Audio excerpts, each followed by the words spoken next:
Friends ఈ కజ్జికాయలు అంటే నాకు భలే ఇష్టం. ఎప్పుడో చిన్నప్పుడు బాగా ఎక్కువగా తిన్నాను, మళ్ళీ ఇప్పుడు తింటున్నా. ఫ్రెండ్స్ ఈ కజ్జికాయలు ఎలా తయారు చేస్తారో చూద్దాం. ఫస్ట్ వచ్చేసి 1/4 కిలో మైదా పిండి. ఈ మైదా పిండిలోకి కొంచెం గోధుమ పిండి అనమాట. గోధుమ పిండి వచ్చేసి ఒక 100 గ్రాములు. ఈ పిండిని మొత్తం బాగా మిక్స్ చేసుకొని ఒక టీ గ్లాస్ అంతా ఉప్మా రవ్వ.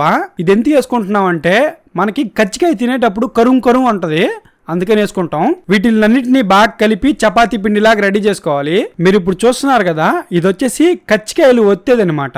ఇది అప్పట్లో మా నాయనమ్మ 30 రూపాయలు పెట్టి కొనిందంట. ఇప్పుడు వచ్చేసి కజ్జికాయల మధ్యలో మనం కొబ్బరి తురుము పెడతాం. ఆ కొబ్బరి తురుము ఎలా చేస్తారో చూద్దాం. ఫ్రెండ్స్ ఇది వచ్చేసి కొబ్బరి తురుము. మొత్తం 3 కొబ్బరి చెప్పులు తురుమేమో. ఒక టీ గ్లాస్ అంత రవ్వ నెయ్యిలో వేగించుకున్నది. దీని తర్వాత సాయిపప్పు అంటే తినే శనగపప్పు కూడా అని అంటారు. సాయిపప్పు ఒక 100 గ్రాములు. దీనికి తగినన్ని యాలక్కాయలు అనమాట, అంటే కొన్ని. ఈ రెండింటిని బాగా మిక్సీ చేసి ఈ పౌడర్ గా ఇందులో కలిపేసేసుకోవాలా. దీని తర్వాత చక్కెర కొంచెం ఎక్కువ వేసుకుంటేనే బెటరు, ఎందుకంటే మన టేస్ట్ బాగుంటది. అంటే మనం కజ్జికాయ తినేటప్పుడు బాగా తీయగా బాగా తగలుతుంది అనమాట. దీన్ని మొత్తం బాగా మిక్స్ చేసుకుంటే మనకి కజ్జికాయలో పెట్టే కొబ్బరి తురుము అయితే రెడీ అయిపోద్ది. ఇప్పుడు వచ్చేసి మనం ఇందాక చపాతీ పిండిలాగా చేసుకున్నాం కదా, దాన్ని చపాతీలాగా రోల్ చేసుకోవాలా. ఇలా చపాతీలాగా రోల్ చేసుకొని కజ్జికాయ అచ్చు చేసేది ఉంది కదా, దానిపైన పెట్టేసి మనం చేసుకున్న కొబ్బరి తురుముని ఇందులో ఒక 2 స్పూన్లు గానీ 3 స్పూన్లు గానీ వేసుకొని దీన్ని ఇలా ప్రెస్ చేస్తే మనకి కజ్జికాయ షేప్ అయితే రెడీ అవుతుంది. ఇట్లాగ మొత్తం అన్ని రెడీ చేసుకొని తర్వాత మనం దీన్ని నూనె దగ్గరికి తీసుకొని వెళ్ళాలి.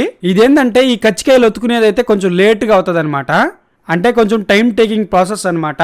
మనం చపాతీలన్నీ సాదుకొని ఆ తర్వాత ఇట్లా పెట్టుకొని అన్ని అద్దుకుంటా ఉండాలా. ఇవన్నీ ఇట్లా ప్రెస్ చేస్తే మొత్తం ఇట్లా రెడీ అయిపోతాయి. ఈ పచ్చి కజ్జికాయలన్నీ ఇలా చేసుకున్న తర్వాత ఒక బాండల్లో నూనె పోసుకొని వీటిల్ని మొత్తం నీట్ గా కాల్చుకోవడమే.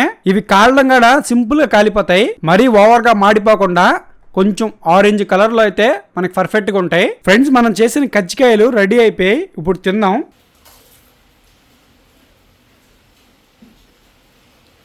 ఫ్రెండ్స్ ఇవి కరం అంట భలే ఉన్నాయి. మనం కజ్జికాయల్లో పెట్టాం కదా, అది కూడా సూపర్గా ఉంది తీయగా.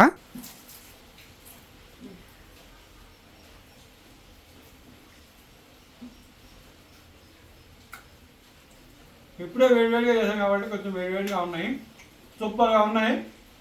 ఫ్రెండ్స్ ఈ వీడియో మీకు నచ్చితే మన ఛానల్ని లైక్ చేయండి, ఫాలో అవ్వండి, సబ్స్క్రైబ్ చేసుకోండి.